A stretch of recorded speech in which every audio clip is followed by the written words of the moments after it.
Hello అండి, అందరికీ నమస్తే. ఈరోజు వీడియోలో నేను స్నాక్స్ రెసిపీ చేసి చూపిస్తున్నాను.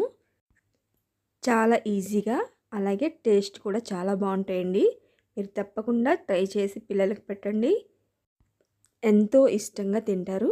అలాగే లంచ్ బాక్స్లో స్నాక్స్ కింద పెట్టచ్చు. మనం ఈవినింగ్ స్నాక్స్ కింద కూడా చాలా బాగుంటాయి. వీటిని అప్పాలు అంటారు, అలాగే పప్పు చెక్కలని కూడా అంటారండి. మీరు తప్పకుండా ట్రై చేయండి. ఇప్పుడు వీడియో చూద్దామండి. ముందుగా ఒక మిక్సీ జార్లోకి ఒక 10 ఎండుమిర్చి తీసుకున్నాను. అలాగే జీలకర్ర కూడా ఒక స్పూన్ తీసుకున్నాను.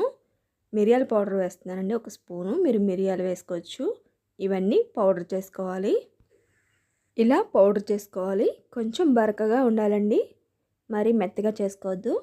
ఇప్పుడు దీన్ని పక్కకు పెట్టేసుకుందాం. తరువాత అదే మిక్సీ జార్లోకి నేను పుట్నాల పప్పు, మనం చట్నీలకి యూజ్ చేస్తాం కదా, అది ఒక కప్పు తీసుకొని దీన్ని కూడా మెత్తగా పౌడర్ చేసుకోవాలండి. చూడండి, ఇంత మెత్తగా పౌడర్ చేసుకోవాలి. దీన్ని కూడా ఒక పక్కకు పెట్టేసుకుందాం. తర్వాత ఈ పప్పు చెక్కల్లోకి మనకు పప్పు, శనగపప్పు ఒక 2-3 స్పూన్లు వేసుకుని నానబెట్టుకున్నాను. అలాగే పెసరపప్పు కూడా నానబెట్టుకున్నాను. వీటిని మనం ఒక గంట ముందే నానబెట్టుకోవాలండి. పక్కన పెట్టేసుకొని ఒక బేషన్లోకి నేను బియ్యం పిండి తీసుకుంటున్నాను, 4 కప్పులు. ఇది పొడి బియ్యం పిండేనండి. 4 కప్పుల వరకు బియ్యం పిండి తీసుకున్నాను. ఇప్పుడు దీంట్లోకి మనం ముందుగా వేసి పెట్టుకున్నాం కదా పుట్నాల పప్పు పౌడరు, అది కూడా వేసేసుకుంటున్నాను. అలాగే ఈ ఎండుమిర్చి, జీలకర్ర, మిరియాలు పౌడర్ చేసుకున్నాం కదా, అది కూడా వేసేసుకున్నాను. నువ్వులు వేస్తున్నానండి 2 స్పూన్స్. అలాగే శనగపప్పు, పెసరపప్పు కూడా వేసేసుకుంటున్నాను. దీంట్లోకి మనం సాల్ట్ వేస్తున్నానండి. టేస్ట్కి సరిపడా సాల్ట్ వేసుకోవాలి. 1.5 స్పూన్ సాల్ట్ వేశాను నేను. అలాగే కారం 1 స్పూన్ వేశాను. కరివేపాకు చిన్నగా కట్ చేసుకుని వేసుకుంటున్నాను. అలాగే నేను డాల్డా వాడుతున్నానండి. మీరు బటరు, ఆయిల్ కూడా వేసుకోవచ్చు. డాల్డా వేసుకుంటే మనకి స్వీట్ షాప్లో చేస్తారు కదా, అలానే సేమ్ టేస్ట్ వస్తుంది, చాలా బాగుంటాయి. ఇప్పుడు ఇవన్నీ బాగా కలిసేలాగా కలిపేసుకోవాలండి. ఒకసారి సాల్ట్ కూడా చెక్ చేసుకోండి. చూపిస్తున్నాను మీకు, ఇలా పిండి ముద్దలాగా అయ్యేటట్టు కలిపేసుకొని ఇప్పుడు వాటర్ వేసుకోవాలండి. ఇవి హీట్ వాటర్ కాదు, నార్మల్ వాటరే. నాకు 3.5 కప్పులు వాటర్ పట్టిందండి ఇవి కలుపుకోవడానికి. ఇవి మొత్తం కలిపేసుకొని పెట్టుకుంటున్నాను.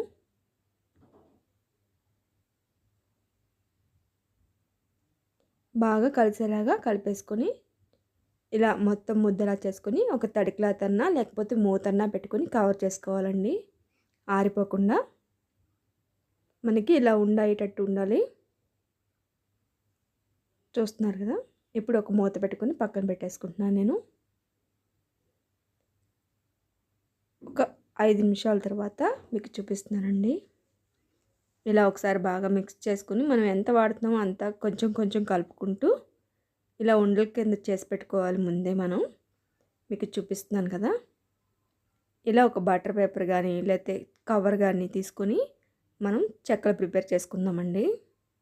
నేను ఒక గిన్నె తీసుకుని ఇలా చిన్న బౌల్ లాంటిది చేస్తున్నాను. మీరు అప్పాలు చేసే మిషన్ ఉంటుంది కదా, దాని మీద కూడా చేసేసుకోవచ్చు. ఇలా ఈజీగా చేసేసుకుని మనం ఒకళ్ళున్నా చాలా ఈజీగా చేసుకోవచ్చు. అంతేనండి, చెక్కలు చేసుకునే విధానం ఇది. నేను పిండి ముద్దలన్నీ చేసుకుని ముందుగా ఉండల కింద చేసి పెట్టుకుంటున్నాను. ఇలా చేసి పెట్టుకుంటే మనకి ఈజీగా చేసుకోవడానికి ఉంటుంది.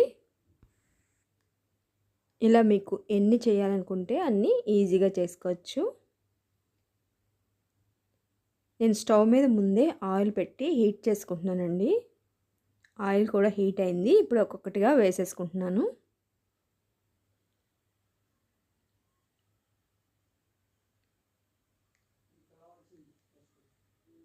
ఇలా ఒక్కొక్కటిగా వేసుకుని వేయించుకోవడమే. ఆయిల్ కొంచెం బాగా హీట్ అయిన తర్వాత మీరు స్టవ్ని మీడియం ఫ్లేమ్లోకి మార్చుకోండి, లేకపోతే ఇవి తొందరగా వేగిపోతాయి. కలర్ వచ్చేస్తే కానీ లోపల వేగవండి. అందుకు మీరు మీడియం ఫ్లేమ్లో పెట్టి వేయించుకుంటే మనకి అప్పాలు క్రిస్పీగా టేస్టీగా ఉంటాయి చాలా.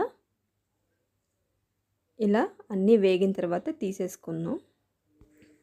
మిగతావి కూడా వేయించినాక మీకు చూపిస్తానండి. చూడండి, పప్పు చెక్కలు రెడీ అయిపోయినాయండి. చాలా టేస్టీగా ఉంటాయి, అలాగే క్రిస్పీగా కూడా ఉంటాయి. మనకి అసలు నోట్లో వేసుకుంటే కరిగిపోయేటట్టే ఉంటాయి. మనకి చాలా టేస్ట్ బాగుంటాయి. తప్పకుండా ట్రై చేయండి. వీడియో నచ్చితే లైక్ చేయండి. కొత్త వాళ్ళు ఎవరైనా నా ఛానల్ చూస్తుంటే సబ్స్క్రైబ్ చేసుకోండి. ప్లీజ్ సబ్స్క్రైబ్ చేసుకోండి, నాకు చాలా సపోర్టింగ్గా ఉంటుంది. అలాగే పక్కనున్న బెల్ని కూడా కొట్టండి. Thank you for watching.